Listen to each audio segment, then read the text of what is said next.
रूस एक ऐसा देश है जो अक्सर ही चर्चाओं में बना रहता है, कभी अपनी किसी डिक्टेटरशिप अप्रोच को लेकर तो कभी अपने स्ट्रैटेजीज और प्लान्स को लेकर। और ऐसे में ये देश एक बार फिर से चर्चा में बना हुआ है। लेकिन इस बार वजह कोई स्ट्रैटेजी या फिर इसकी कोई डिक्टेटरशिप नहीं है, बल्कि इसके चर्चा में बने रहने की वजह बनी है इस्लामिक बैंकिंग।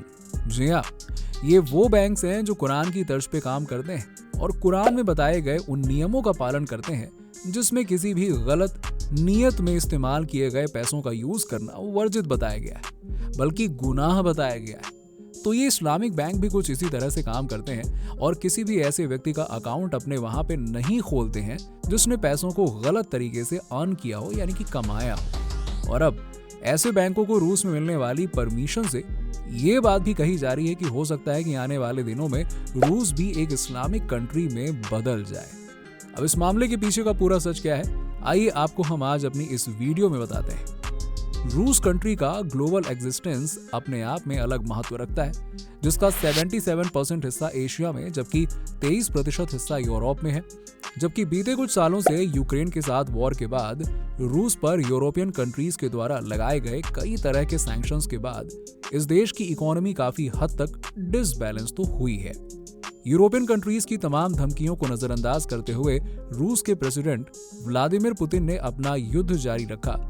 लेकिन अब फाइनेंशियल अनस्टेबिलिटी की वजह से रूस को अपने वहां इस्लामिक बैंकों को परमिशन देने की नौबत आ गई है। और यही वजह है कि न्यूज आर्टिकल में बार बार इस बात का जिक्र किया जा रहा है कि रूस की सोच अब इस्लाम समर्थित देशों जैसी हो गई है। कहीं ना कहीं इसके द्वारा हाल ही में लिए गए फैसले इस तरह की अटकलों को और मजबूती भी दे रहे हैं, जहां कुछ लोगों का मानना है कि अब रूस इन्वेस्टमेंट और फाइनेंशियल बैलेंस के लिए इस्लामी स्टेट्स को अपना बनाने की कोशिश कर रहा है।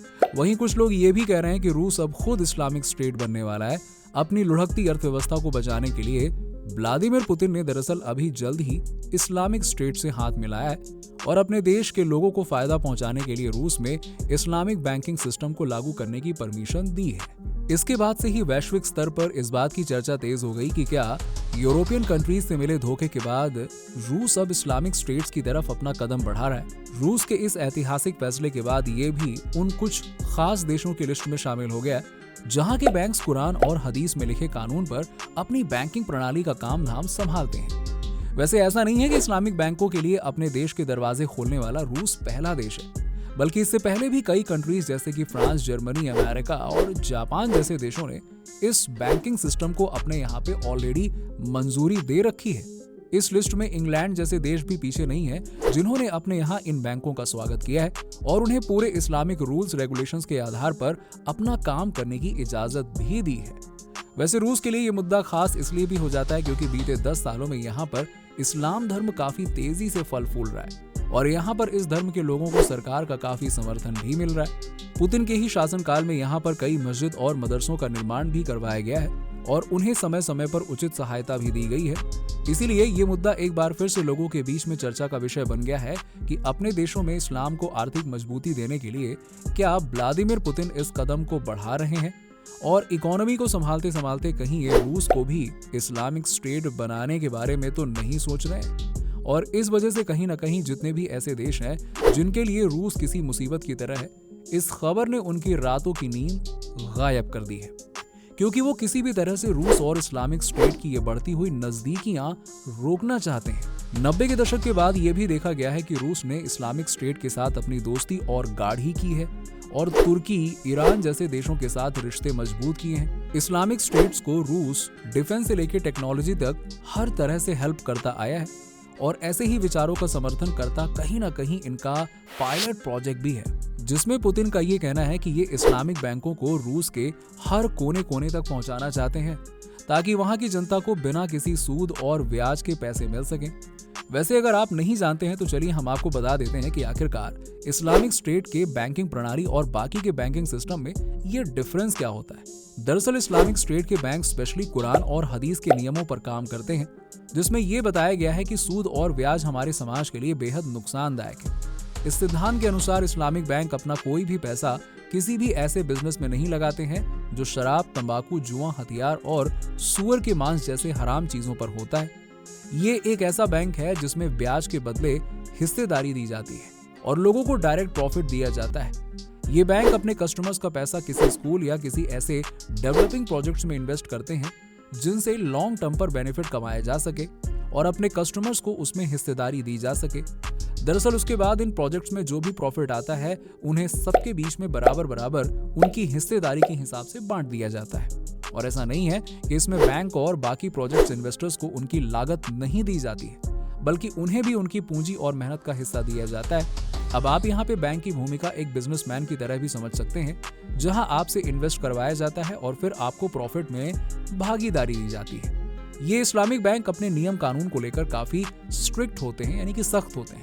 यहाँ तक कि यहाँ पर ऐसे लोगों का अकाउंट तक ओपन नहीं किया जाता है जिनकी इन्वॉल्वमेंट किसी ऐसे काम में होती है जहाँ से ब्लैक मनी का बिजनेस हुआ हो या जिसके कारोबार में कोई गलत पैसा लगा हुआ हो।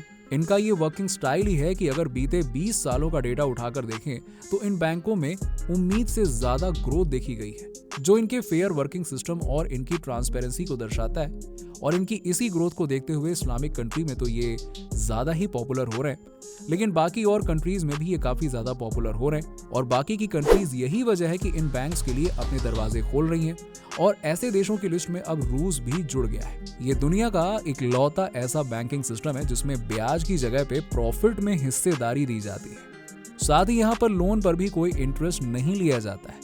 मुस्लिम पॉपुलेशन और मुस्लिम स्टेट्स के बीच में ये बैंक्स तो काफी ज्यादा पॉपुलर हो ही रहे हैं, लेकिन गैर मुस्लिम लोगों के बीच में भी ये काफी ज्यादा पॉपुलर है। अब बात करें अगर कुछ आंकड़ों की, तो कुवैत में मलेशियाई इस्लामिक बैंक से कर्ज लेने वाले लोगों में 50% से भी ज्यादा ऐसे लोग हैं जो नॉन मुस्लिम्स हैं।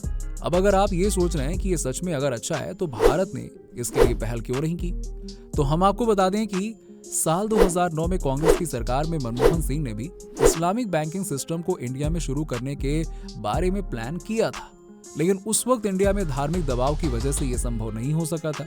ऐसे में इस्लामिक स्टेट्स के इन बैंकों को रूस का मिलने वाला भरपूर समर्थन कहीं ना कहीं अमेरिका के साथ साथ यूरोपियन कंट्रीज की नींदें उड़ा के बैठा है, क्योंकि किसी धर्म का इस तरह से बैंकिंग सिस्टम में स्टैब्लिश होना उनके लिए आने वाले फ्यूचर में कई नई परेशानियां खड़ी कर सकता है।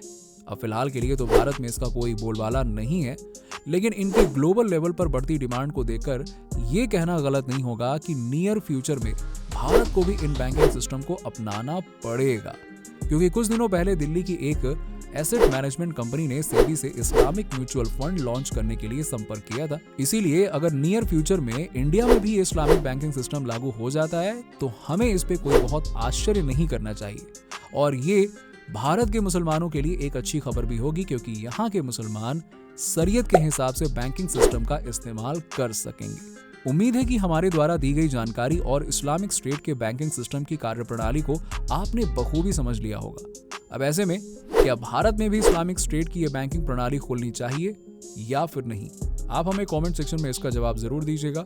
और वीडियो पसंद आई हो तो वीडियो को लाइक करें और हमारे चैनल को सब्सक्राइब करें और साइड में बने हुए बेल आइकन को भी प्रेस कर लें, जिससे हमारे द्वारा अपलोड की गई लेटेस्ट वीडियो के बारे में आपको नोटिफिकेशन रिसीव हो सके।